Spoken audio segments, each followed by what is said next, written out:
Hey guys, so today we're going to work on, say that you haven't ridden your horse in a while and he gets a little bit hot-headed, so to speak, and they're just not listening, and you might get thrown or fall off.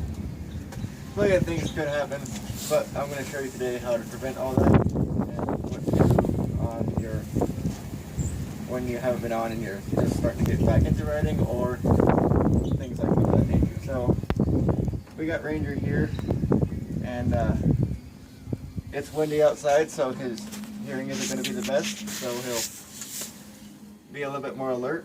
We did run him a little bit earlier this morning, so he's already got that little bit of adrenaline, and yeah. So anywho, first what you want to do is you want to lunge him a little bit. Now to lunge him, what you want to do is, I'm creating a draw right here. He's not getting it, so I'm going to just slightly tug, and then he'll come in. And then now I'll ask him to go to the right or left. What all this is doing right here is it's just communicating to him that, you know, you're not the boss, I am. And it's reestablishing the whole leadership, because after a little while your horse will think that he can walk all over you. It doesn't matter how long it's been since you've been on him. Even if it's only been for a couple days. I do this not every time I get on him, only when I haven't been on him in a while. So we're going to have to go to the right. Go to the right.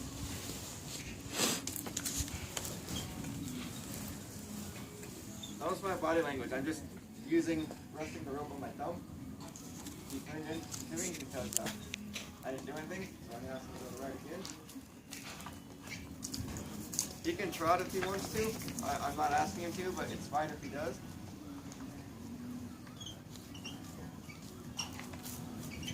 And I'm going to stop. I'm going to ask him to come in.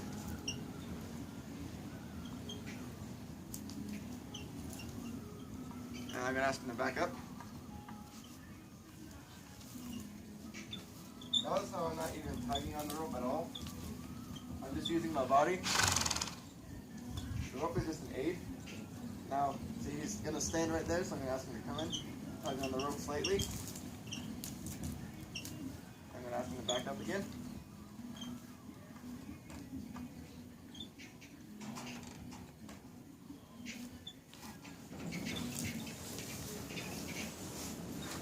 And now I don't even have to tug on the rope at all.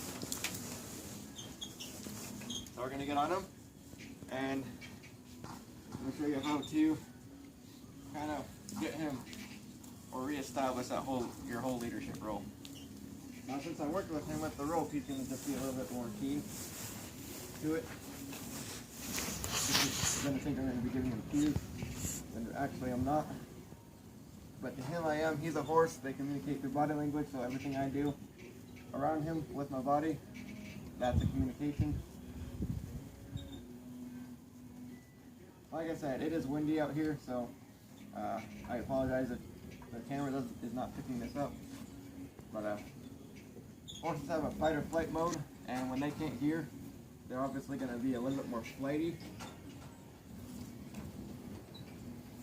We're going to get on.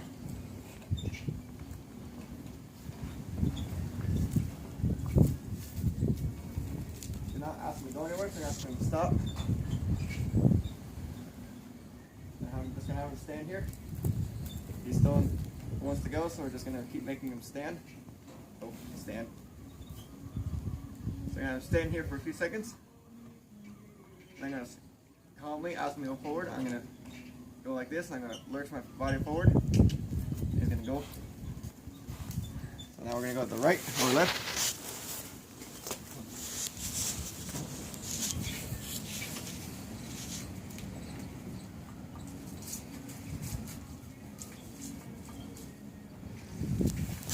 Just your average maintenance horse or maintenance ride.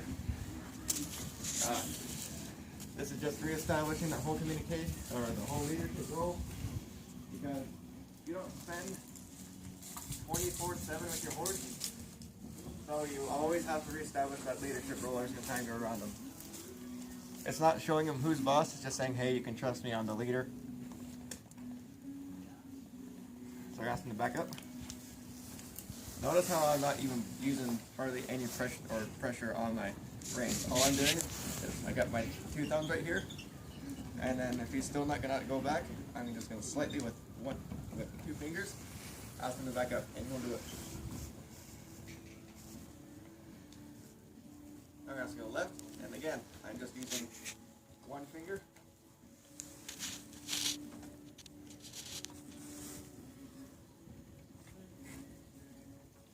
Now right here, these might be just a little bit testy.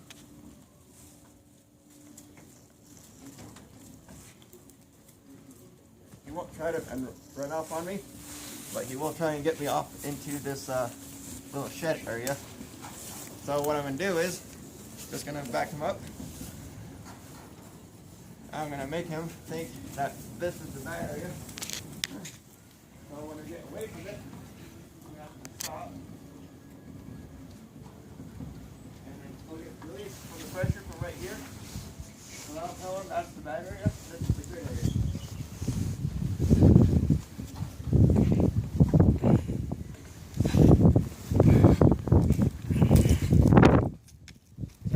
Right or left.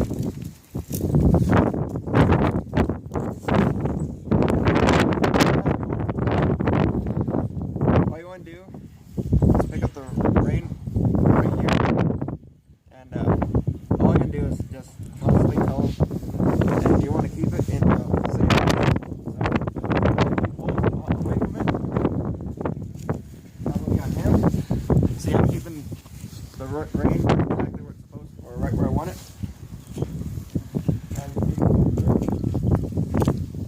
Fight it just a little bit. When he fights it, he's going to get released when he turns. And keep doing this a little bit. Now that he did good, ask him to stop. I'm going to do the same thing with the right rein.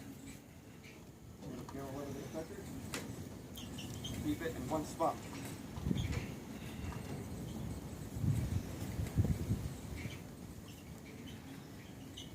I'm also going to use my outside leg for extra pressure.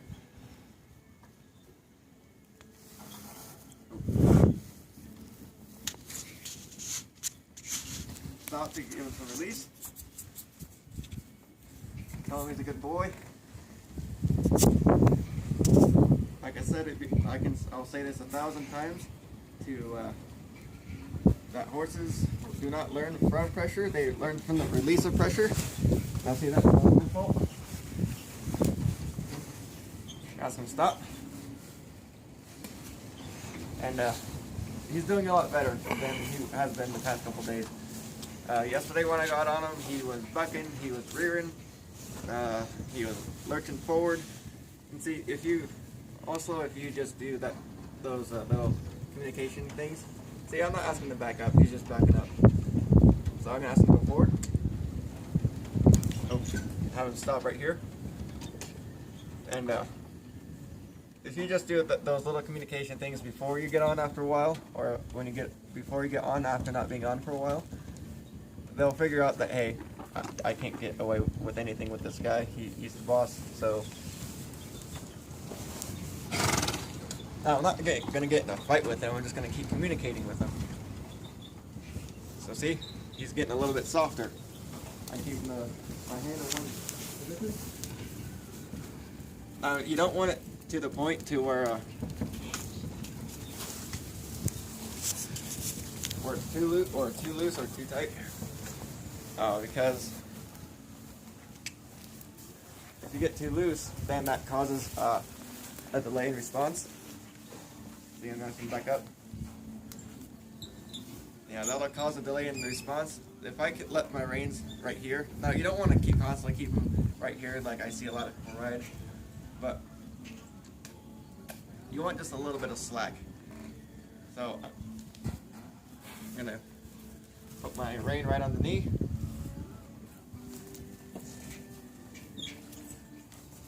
Keep asking him to turn. And now that he did a few nice turns, what I'm trying to do here is trying to teach him how to flex.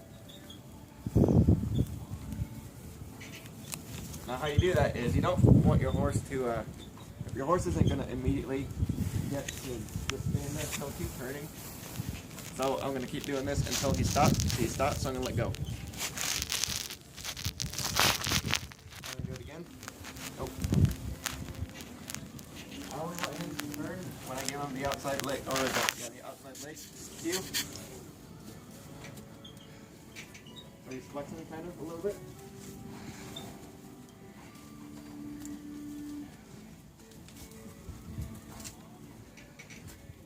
We're going to keep doing this for a few minutes until he gets it.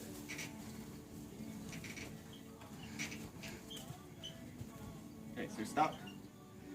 That was the right answer. So we did good. So we're going to do it again. So stop. Well, he did turn. But that was right after I gave him the pressure that he turned. So he learned that horsemanship is also all about timing.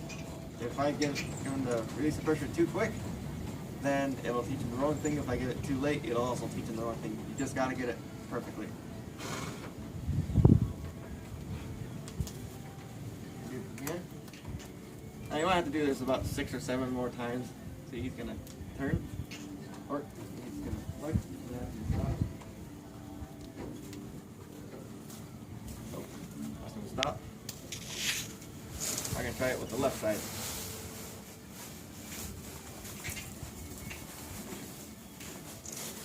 Now, this is where you can get into slight problems. I do not want to get off him right now, because if I do, I'll teach him the wrong thing. I'll teach him that he can come in here, and the second that he comes in here, that's how he'll get me off. So, now I'm going to go forward.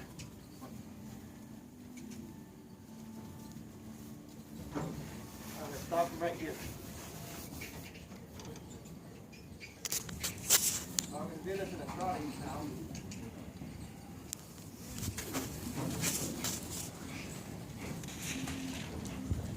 Oh. Oh.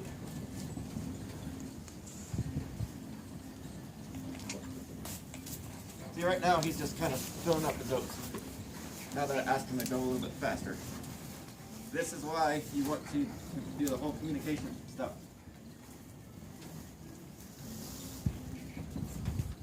Going in circles.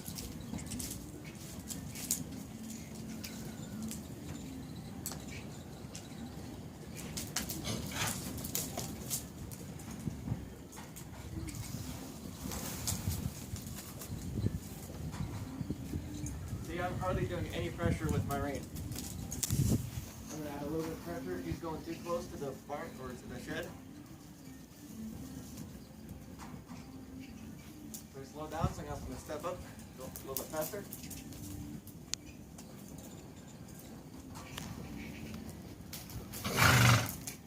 And now he did that a few times, we're going to stop. I'm going to give him a few minutes to catch his breath for a few seconds. And then we're going to do the same thing with the left side.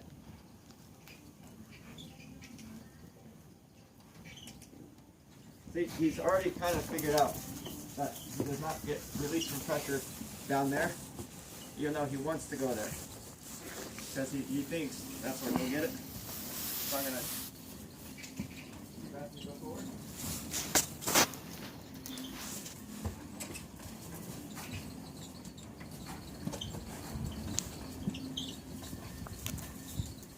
Now you see he was a lot softer with the right side. That was because we did a lot more with the right side than we did with the left side.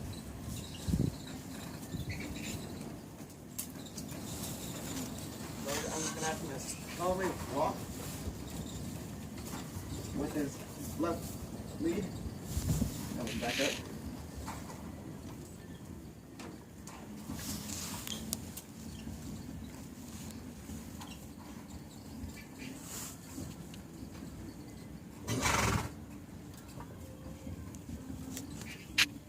Tighten up my reins a little bit.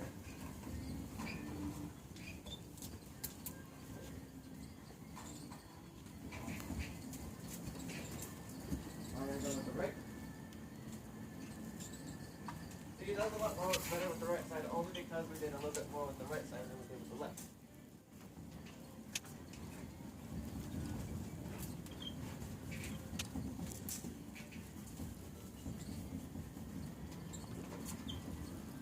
We're going to do a couple figure eights.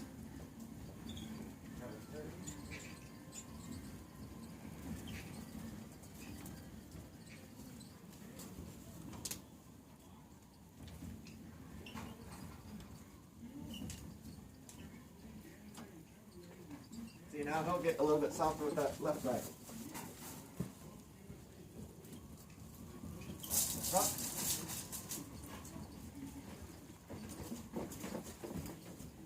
See, that was a lot better than the first time. So, that is how, after a few weeks or months of not riding, see how he's licking his lips, he's showing me that he's relaxed and calm. Now, like I said, you always want to reestablish your leadership after not being on for a few months, because there are a few things that you can just get on after not being on for a while and everything will go quite as planned. I mean, there are horses that you can get off of and not ride them for a good, 5 or 3, 4 months or weeks and everything. And they might just be a little bit less testy than he is, but they're still going to be just a little bit. And it's critical that you reestablish that leadership role, just because if you don't, you will get thrown. You can seriously get injured. So, and also, like I said, or I've said this 100 times, you will never get on the same horse ever more than once, because every time you get on, the next time you get on, they will be either better or they will be worse, and that is all up to you. So, that is how you reestablish your leadership role with not riding for a few months, and I hope that helps.